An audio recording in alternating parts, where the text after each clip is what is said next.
এক নতুন অমৃতধাৰা বওৱাৰ সংকল্পেৰে আজি আমি এই নতুন যাত্ৰা আৰম্ভ কৰিবলৈ আপোনালোকৰ ওচৰত অসমবাসীৰ ওচৰত আমি আশীৰ্বাদ বিচাৰিছোঁ।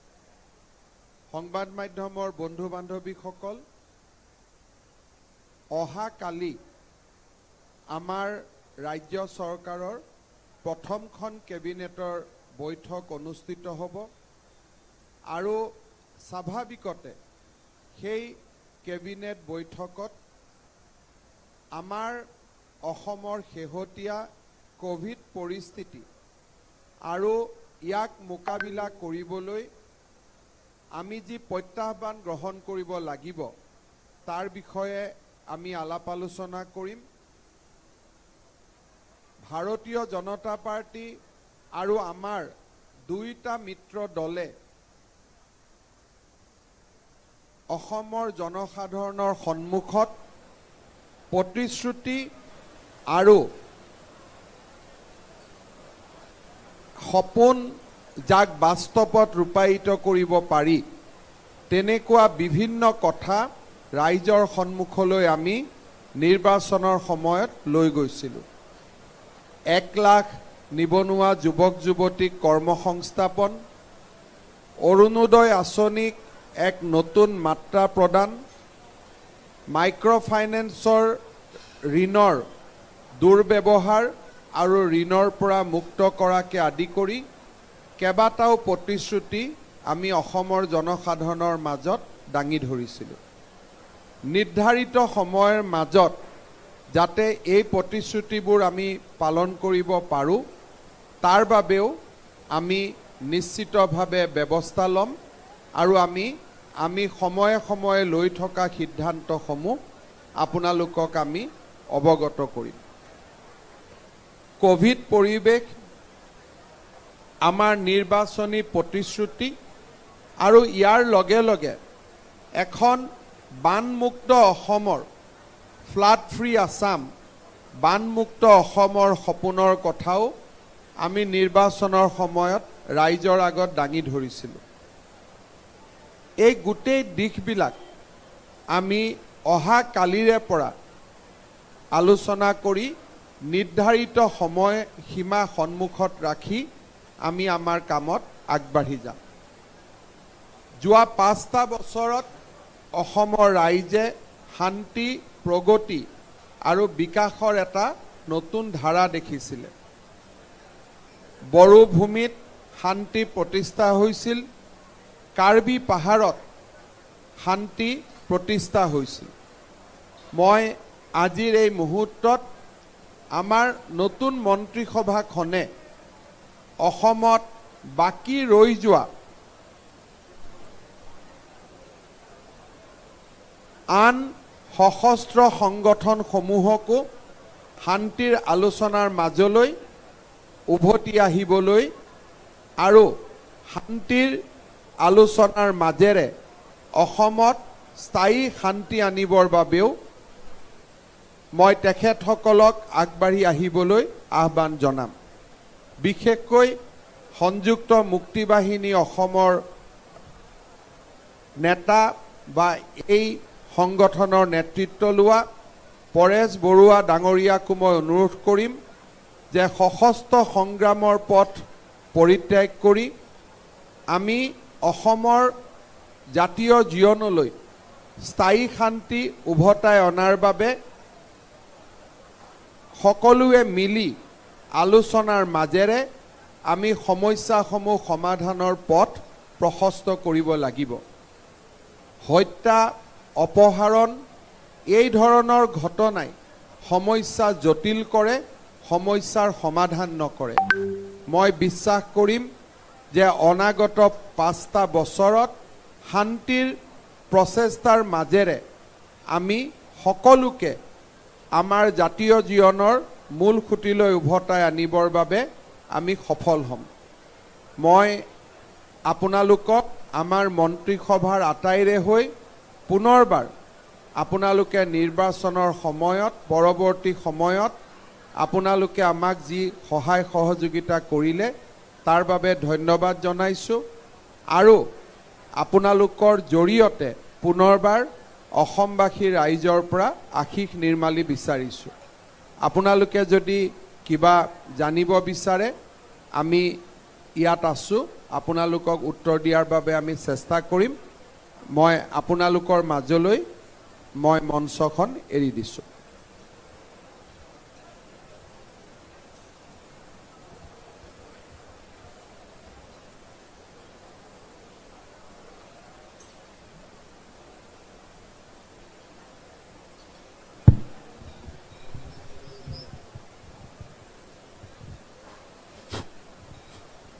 চেক চেক চেক স্যাৰ, আমি সাংবাদিকৰ তৰফৰ পৰা আপোনাক প্ৰথমে শুভেচ্ছা জনাইছোঁ।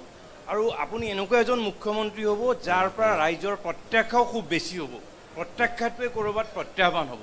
গতিকে আজিৰ তাৰিখত খুব প্ৰত্যাহ্বানৰ সময়ত আপুনি মুখ্যমন্ত্ৰী হিচাপে শপত গ্ৰহণ কৰিছে। কোভিড এক্সট্ৰিম পৰ্যায়ত আছে। মোৰ প্ৰশ্নটো হ'ল যে প্ৰথম তিনিটা আপুনি কাম প্ৰায়ৰিটি আজি মুখ্যমন্ত্ৰী হিচাপে দায়িত্ব লৈ নিশ্চয় আপোনাৰ মনলৈ আহিছে, কাইলৈ কেবিনেট বৈঠক আছে।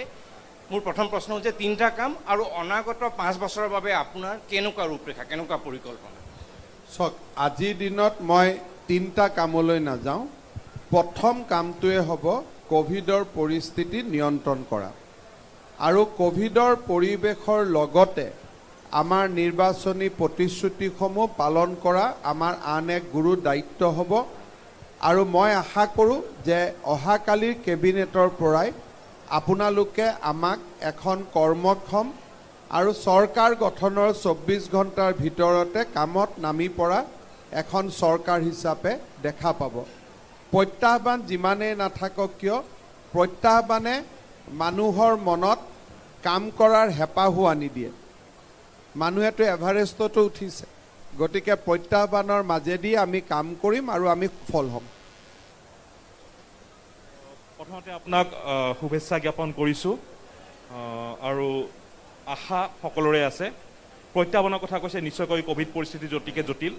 আজি এই অনুষ্ঠানত আহি থাকোঁতে মই দেখিলোঁ বহুকেইটা কণ্টেইনমেণ্ট জ'ন দেখিছোঁ, ক'তো কিন্তু সুৰক্ষা ব্যৱস্থা নাই আৰু বাঁহৰ তলেৰে বহুকেইগৰাকী ব্যক্তি কণ্টেইনমেণ্ট জ'নৰ পৰা বিনা দ্বিধাই ওলাই অহা সময় দৃশ্য পৰিলক্ষিত হৈছিল।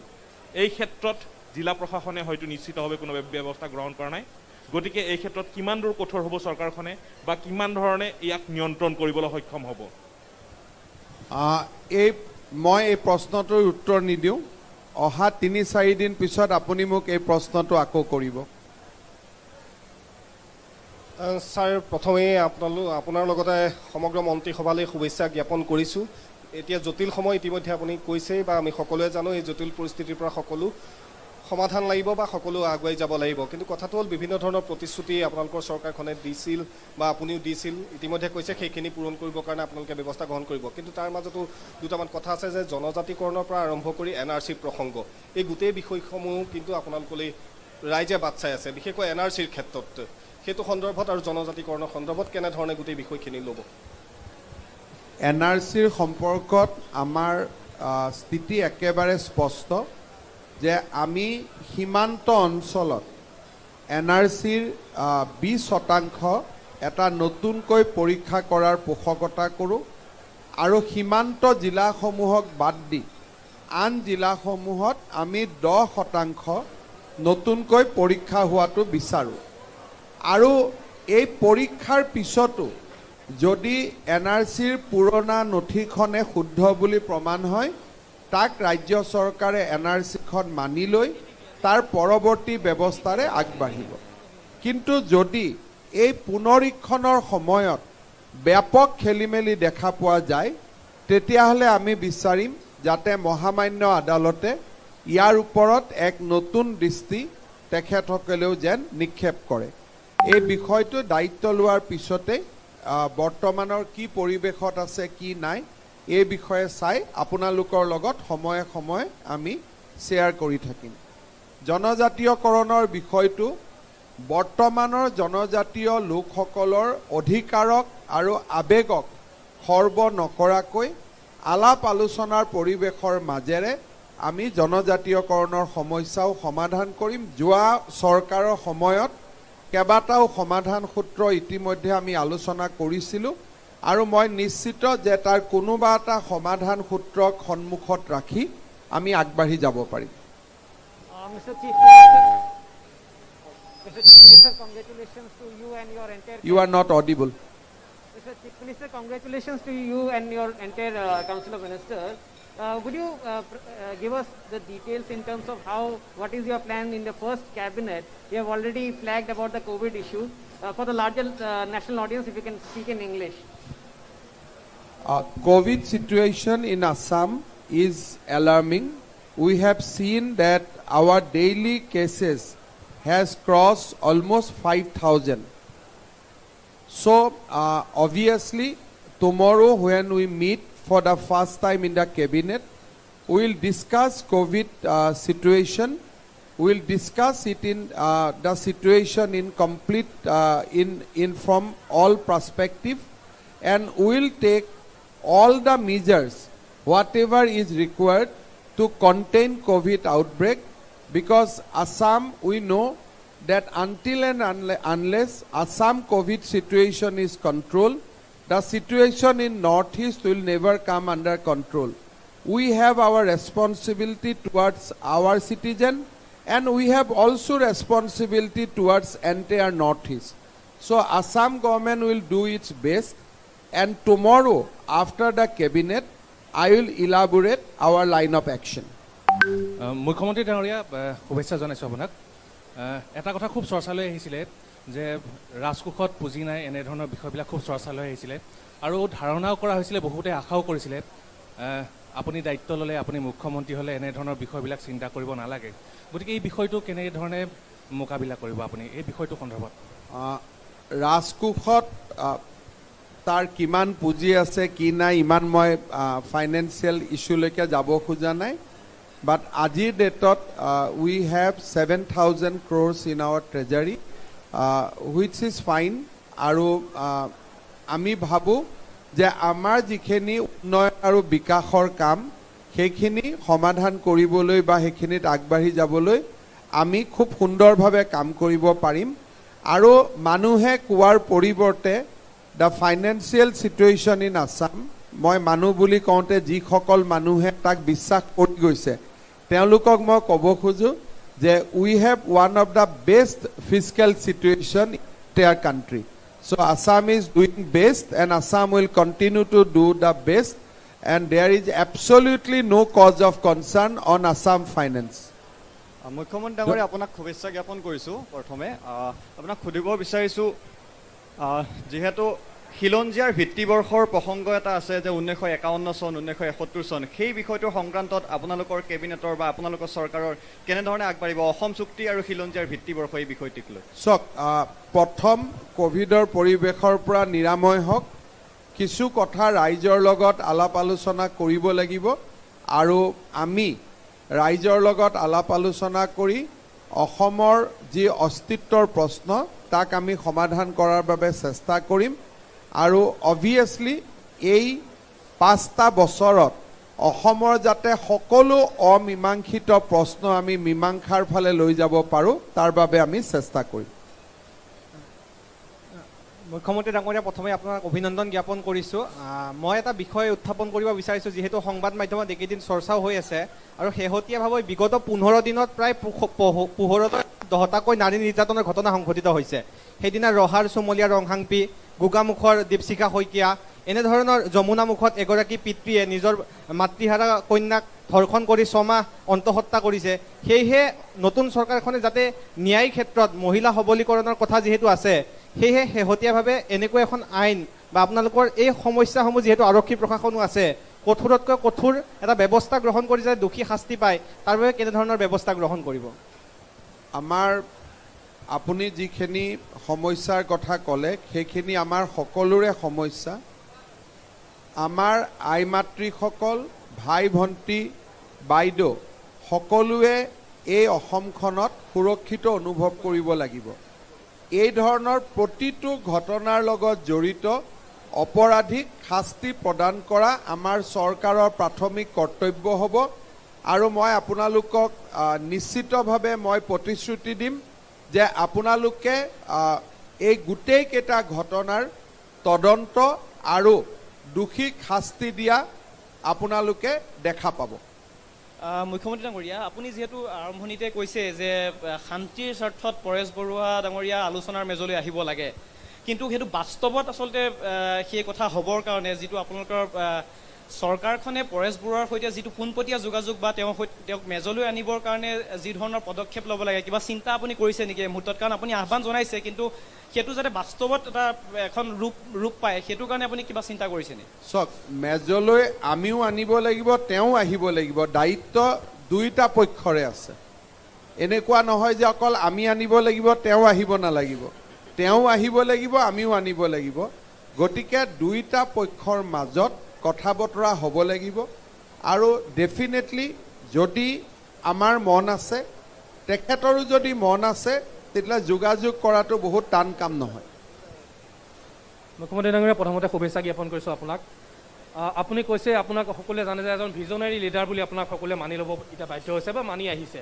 তো আপুনি কেনেধৰণৰ এটা ভিজন দেখিছে অনাগত 5টা বা 10টা বছৰত? কাৰণ অসমখন এখন সমস্যাজৰ্জৰ ৰাজ্য, বিভিন্ন সমস্যা আছে, আপুনি গোটেইখিনি জানেই। কেনেধৰণে আপুনি দেখিছে ইণ্ডাষ্ট্ৰিয়েলাইজেশ্যন কেনেকৈ হ'ব, কৃষি ক্ষেত্ৰত আমি কেনেধৰণে বেছিকৈ আগবাঢ়ি যাব পাৰিম, মানে আমাৰ GDP গ্ৰথটো কেনেকৈ হ'ব, 5খন ৰাজ্যৰ ভিতৰত যাবলৈ হ'লে কোনটো ৰোডমেপৰ দ্বাৰা আপুনি লৈ যাবলৈ বিচাৰিছে? চাওক, আমি যদি যোৱা 5টা বছৰৰ কাৰ্যকালক সূক্ষ্মভাৱে চাওঁ, অসমে এতিয়া সেই যাত্ৰাৰ পথত ধাৱমান হৈছে।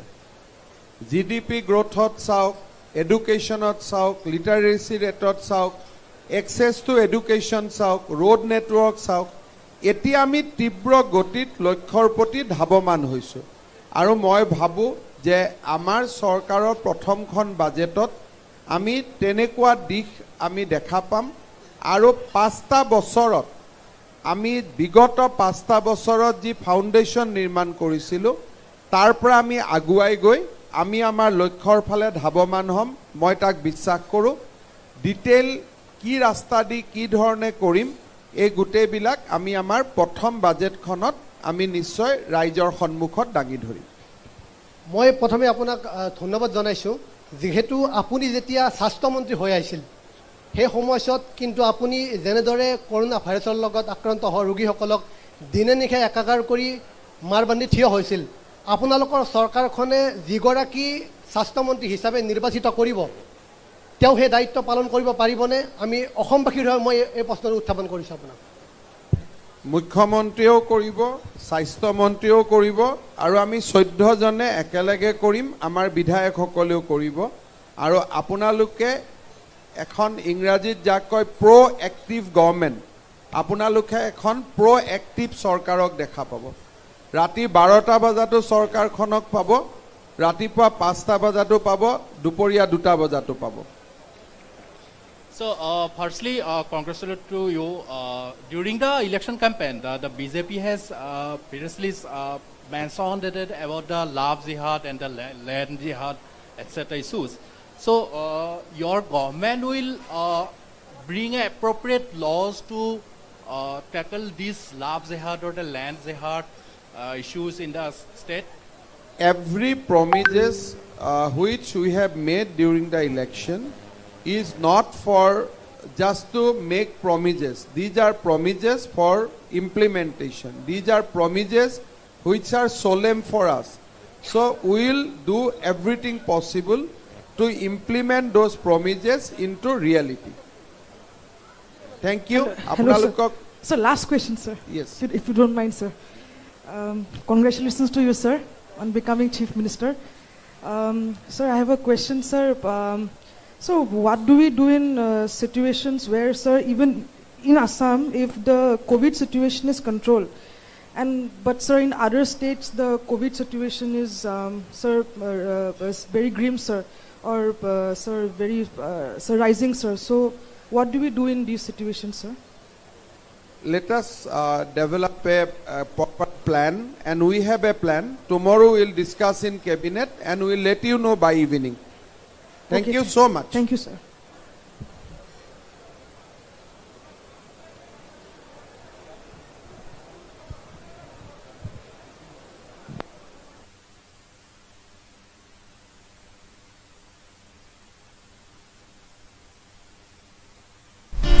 Chorolo Garbing Life Kelamber Arada to Masami Nilisami Chili Baby, Nabananitum Jones, La Poson Hat Kiman Solapen Kijum Sanaberta Line Jipulotante, Nangiar Elonkedo, Garbing Life Channel alone, subscribe it.